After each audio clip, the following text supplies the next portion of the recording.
let's just get this out of the way. Poverty is a sexually transmitted disease. Yeah, you heard me. It's passed down from parent to child. And if you think that sounds harsh, you are not prepared for the dose of reality that's coming your way. And look, don't shoot the messenger. This isn't just my opinion. It's not me being provocative for kicks.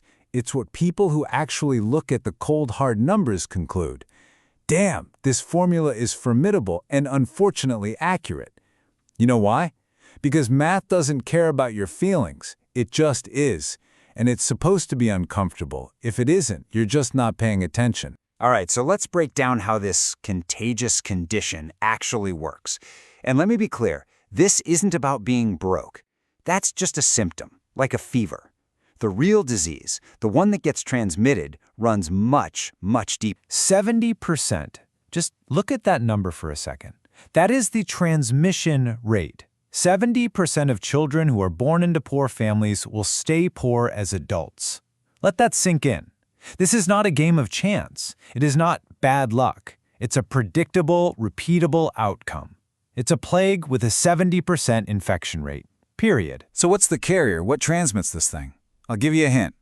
It's not in your DNA. This isn't genetics. The disease is passed through your environment. You've got these four, let's call them vectors. Your financial capital, or more likely the lack of it. Your cultural capital, which is all the useless advice you're taught to believe. Your geographical capital, basically where you're trapped. And finally, your psychological capital, all that inherited baggage. And honestly, it's the cultural programming that's the most toxic. Which brings me to the biggest lie you've ever been told. The nice little bedtime story that life is a fair race, and if you just work hard, you'll win. It's a beautiful thought, and it's complete and utter nonsense. This isn't a race. It's a setup. I mean, just look at the two starting lines here. On one side, you have the privileged kid. He gets handed the keys to a Ferrari, full tank of gas, GPS pre-programmed with the destination, a network of powerful people on speed dial, and he knows all the secret social codes. And on the other side, well, there's you. Barefoot, you've got no map, and here's a bag of rocks to carry. Oh, but don't worry, your parents gave you plenty of love. Good luck with that. Calling this a fair competition isn't just wrong, it's a sick joke. And the result of this? It's not a mystery. It's basic math. One person starts compounding wealth, their money starts working for them. The other person, they start compounding debt. Their entire life is spent just trying to pay off the interest on their own survival. Fast forward 20 years, and that little gap at the start has become an uncrossable canyon. And here is the most painful truth of all. The parents who think they're doing the right thing, the ones who provide only love and fresh water, they are, in fact, disarming their own children. They sent you into a war zone equipped with nothing but good intentions. This isn't malice, it's something so much worse. It's incompetence disguised as virtue. Which brings us to a quick little reality check. Let's call it the useless parent test. It's time to find out if you were armed for the real world or if you were sent in completely blind. And be honest with yourself, nobody's watching. Question 1. And we'll use your father as a proxy for your entire upbringing. Does he know the market cap of NVIDIA? I'm not asking if he's a stock-picking genius. I'm asking a simpler question. Was the language of the modern economy even spoken in your home? Was there any awareness of where value is actually created in the world today? Question 2. Does he know what a GPU is? Again, this isn't some deep tech quiz. It's about understanding the basic building blocks of our world.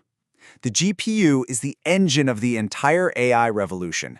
Not knowing what it is, that's like not knowing what steel was during the Industrial Revolution. It's a fundamental blindness to how things work. And the last and most basic question of all. Does he know what the S&P 500 is?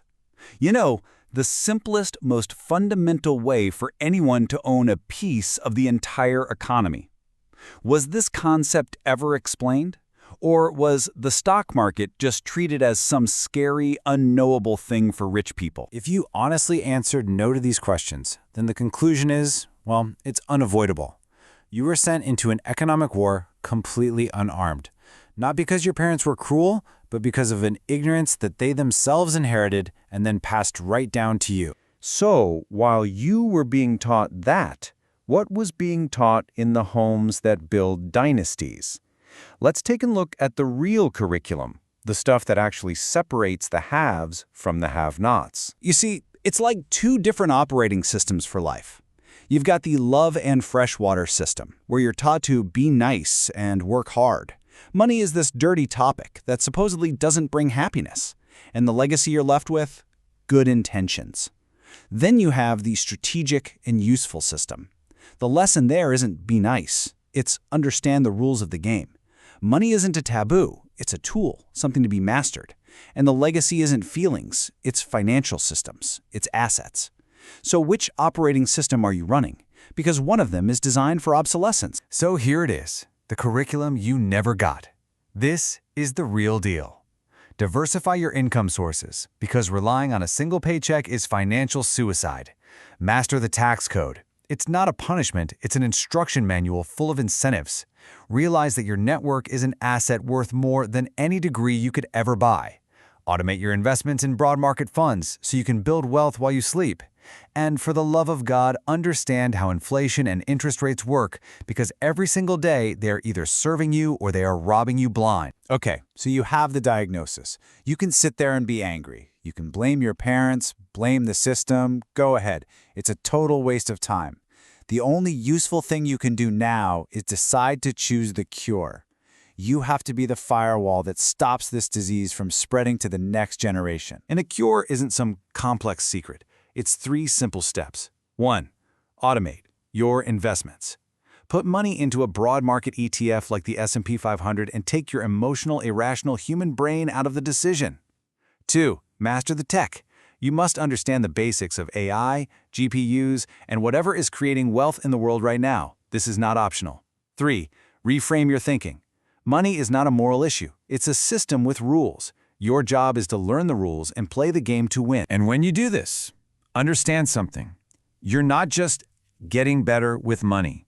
You are committing a quiet, personal act of revolution. You are refusing to be a carrier for the disease any longer.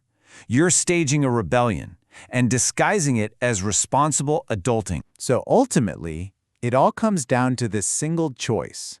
The cycle either continues with you or it breaks with you. So when it's your turn, what are you going to pass on?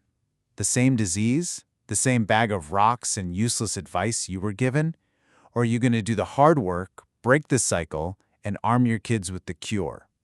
The choice isn't just about you, it's about your entire bloodline. So which is it going to be?